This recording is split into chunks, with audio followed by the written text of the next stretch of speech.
the last thing for today is the last gate, I think, that you need for your homework. So let me say this. We did the Fredkin gate, which is reversible. That's the controlled swap. We will also have the Toffoli gate. So the Toffoli gate will indicate as TOF. And I think the correct spelling is with 2 F's in the name, although I often get this wrong. So double check that. But we'll have the Toffoli gates.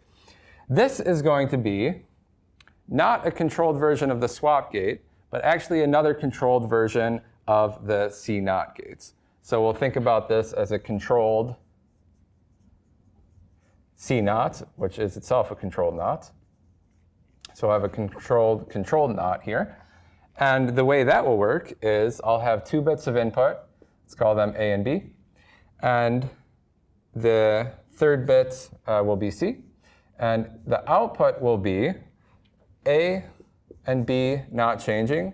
And in this case, we'll add it to the last register C, if and only if the 2 input bits are 1. So in this case, the control bits are A and B. So in a circuit, we would use the following notation for this. So A and B are the control bits. These are the ones where I'm going to use the solid dots. And then the last bit, the target bit, will be the circle plus symbol again. And using the same notation, though, so we always use the solid dot to mean control on these bits. So the output here will be A, B, C plus A times B. You could write out the full truth table for this. I won't do it in the interest of time, but you can see the logic, hopefully. It's saying, flip the third bit, C, right? When we add something to it, adding 1 to that, it's going to flip this bit. Only if A is equal to 1 and B is equal to 1. Okay. So that's what the product A and B is doing here. So we have the controlled C0 gate or the controlled NOT gates. The 2 things that are important about the Toffoli is that Toffoli is reversible. And you should be able to argue why that is for this circuit, this operation as well. And then the other theorem is that Toffoli is also going to be universal. So how would you prove that? Well, there's various ways. You could use the same strategy here. Perhaps it's easiest to show that you could construct a NAND gate out of the Toffoli gates. And then since we know NAND is universal, we also know that Toffoli is universal.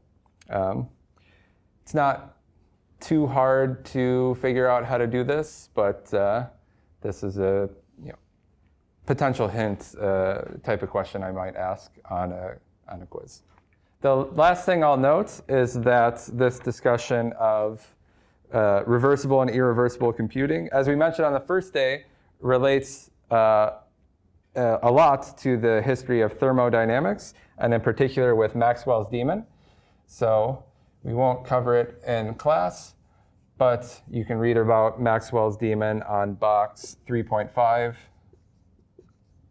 which appears on page 162 of the textbook, for a very interesting discussion, again relating to Landauer's limit, which was erased as well, about the relationship between computation, physics, information, and entropy.